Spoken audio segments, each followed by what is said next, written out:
Masaya manood ng Peppa Pig, pero mas masaya maghanap ng mga mali sa animation ng mga episode. Sa video na ito, ilalahad namin ang ilang pagkakamaling napansin sa Peppa Pig. Katulad sa episode na pagbibihis, sina Peppa at George ay nakakita ng mga lumang damit ni na Mommy at Daddy Pig. Kaya nagpasya silang isuot ang mga damit at magkunwaring sila ang kanilang mga magulang. Sa dulo ng episode, makikitang madumi na ang damit ni na Peppa at George at may lipstick pa si Peppa. Pero may mali dito. Nang hubarin ni Peppa Pig ang kanyang damit, mapapansin natin na nawala rin ang lipstick. Sa tingin ko, hindi naman ganun gumagana ang lipstick ngayon. May sumunod na continuity mistake. Sa episode na nawalang mga susi, pumunta sina Peppa at pamilya niya sa isang tanawin sa bundok. Pero habang pababa sila, nahulog ni Daddy Pig ang mga susi ng kotse sa kanal. At para makuha ang mga susi mula sa kanal, nagpasya silang bumili ng pamingwit para mahok ang mga susi palabas. Kaya ibinenta ni Ginang Rabbit sa kanila ang isang pamingwit at inihagis ni Daddy Pig ang tali ng pamingwit sa kanal. Sa kasamaang palad, hindi sapat ang haba ng tali para maabot ang mga susi. Mag-ingat kayo dahil heto na ang pagkakamali. Nagpasya si Ginang Rabbit na maghagis ng bato sa kanal para sukatin ang lalim nito. Kapag bumagsak ang bato sa kanal at tumunog ng splash, ibig sabihin may tubig sa ilalim. Maya-maya sa episode, dumating si Ginoong Bull sa lugar na may dalang crane. At ginamit niya ito para kunin ang mga susi. Pero sandali, tingnan ninyo sa ilalim, wala namang bakas ng tubig. Kanina, nang naghagis ng bato si Ginang Rabbit, may tunog na splash kahit walang tubig sa eksena. Kakaibang pagkakamali, di ba? Kung nag-e-enjoy ka, huwag kalimutang i-like ang video. Heto na ang susunod at baka ito na ang pinaka-nakakatawang pagkakamali. Bumisita si Rebecca Rabbit, Peppa, at George sa bahay ni Rebecca at nagkunwaring mga kuneho para maranasan ang buhay ng pamilya ni Rebecca. Tinuruan sila ni Rebecca kung paano maging kuneho. Binanggit niya kung gaano kagusto ng kuneho ang carrots. Maya-maya, tinawag sila ni Mommy Rabbit para sa tanghalian. Ngayon, tingnan nating mabuti. Makikita natin na lahat ay may tig-3 piraso ng carrot sa kanilang plato. Ayos naman. Pero habang naghahanda ng kumain ng lahat, tumanggi si George na kumain ng kahit ano. Nag-aalangan siya hanggang ipakita ni Daddy Rabbit kung gaano kagusto ng kuneho ang carrots. Sa pag-zoom in kay George, pansinin ang plato ni Peppa sa tabi. Ubus na ang laman. Pero ilang sandali pa lang, may 3 carrot pa sa plato niya maliban na lang kung nakakain niya agad ang mga ito. Mali ito sa animation. Sa episode na Horsey Twinkle Toes, excited sina Peppa at George nang mag-deliver si Gino Zebra ng package mula kay Tia Dottie na nasa ibang bansa. Nang dalhin nila ang package sa kusina, mapapansin natin na sa likod nila ay may kabinet na medyo maliit at katabi ng kabinet ay may recycling bin. Sa ngayon, ayos lang. Pero nung nilabas na ni Peppa ang laruan niyang kabayo, mapapansin na mas mahaba na bigla ang kabinet sa likod niya kumpara dati. At hindi lang iyon, ang recycling bin na katabi ng cabinet ay napalitan na ngayon ng mga kahon ng recycling. Sa episode na Desert Island, sina Lolo Kuneho, Lolo Aso at Lolo Baboy ay pumunta para mangisda. Sa bangka, makikita natin ang flagpole, manibela at gear lever. Pero ang pagkakamali ay, noong naglayag sila at nakarating sa kanilang destinasyon, mapapansin natin na nawala na ang gear lever. Pero kanina, nandoon lang iyon at hindi lang iyon. Pagkatapos ng episode, lumubog ang bangka at na-stranded ang 3 lolo sa desyertong isla. Kaya dumating si Daddy Dog para iligtas sila.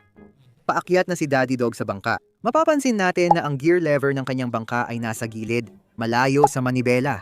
Pero pag akyat niya sa bangka, ang gear lever ay lumipat na malapit sa manibela.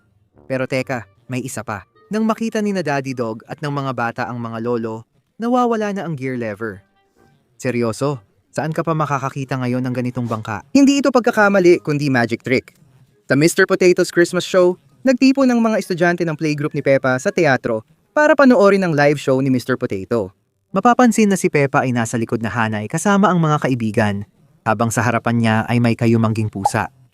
Mag-ingat dahil ang pagkakamali rito ay parang mahika. Nang sabihin ni Madam Gazelle na magsisimula na ang palabas, ang kayumangging pusang nasa harap ni Peppa ay agad lumipat sa pinakaharap na hanay. At habang magsisimula ang palabas, sabi ni Pedro Pony kailangan niyang pumunta sa banyo.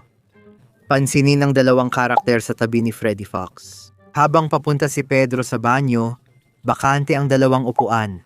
Pero maya-maya lang may nakaupo na at pinag-uusapan ang kayumangging pusa. Pagkaalis ni Pedro sa banyo, nag-zoom in kay Peppa. Sino ang nasa harap niya? Yung parehong pusang nasa unang hanay, pagbalik ni Pedro mula banyo, nag-zoom out ulit ang eksena at parang mahikang bumalik ang pusa sa unang hanay ng upuan. Seryoso, anong klaseng kalokohan ang nangyayari dito? Sa pagpapatuloy ng episode, dumating si Richard Rabbit para maglaro. Naglalaro sina Peppa at George sa kanilang kwarto nang dumating si Richard Rabbit.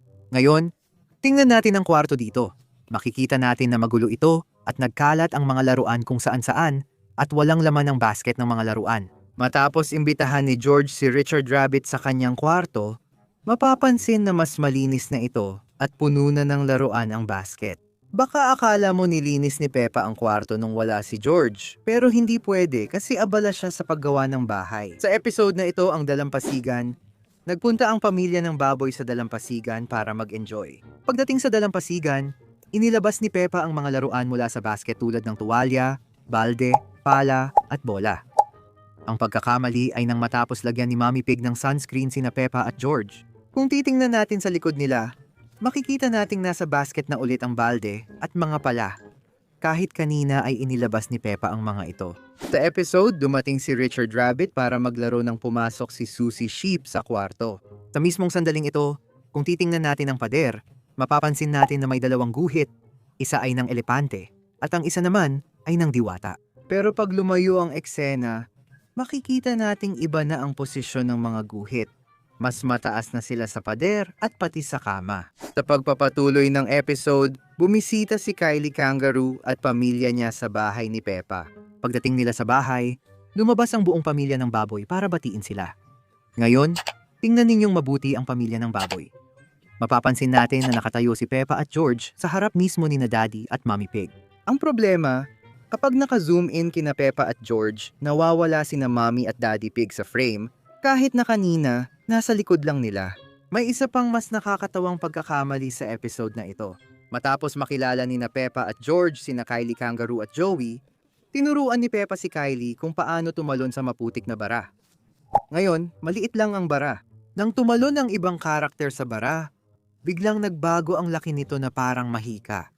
Kita nating biglang nag-iba ang sukat ng bara. Ang susunod na pagkakamali ay nasa episode na Bouncy Ball, kung saan naglalaro ng football sina Peppa at mga kaibigan at makikita ang 4 na punong may prutas. Tumingin ka, dahil matapos ang ilang segundo, biglang naglaho ang lahat ng prutas sa mga puno. Pero makalipas lang ang ilang segundo, nang maka-score ng goal si Rebecca Rabbit, makikita na naman ang mga prutas. Seryoso, ano bang meron sa mga prutas na yan? Sa episode na ito, pumunta si Peppa at ang pamilya niya sa museo at nag-enjoy siya sa pag-ikot. Sa eksenang tinitingnan ni Peppa ang korona sa istante, makikita rin ito sa likuran. May lilang pader sa likod niya. Pero pag nag-zoom in kay Peppa, glass cabinet na ang makikita, hindi na ang pader. Pero kanina, lilang pader lang ang likod niya. Ito ang ilan sa mga mali sa Peppa Pig. Tulad ng dati, magkita tayo sa susunod na video.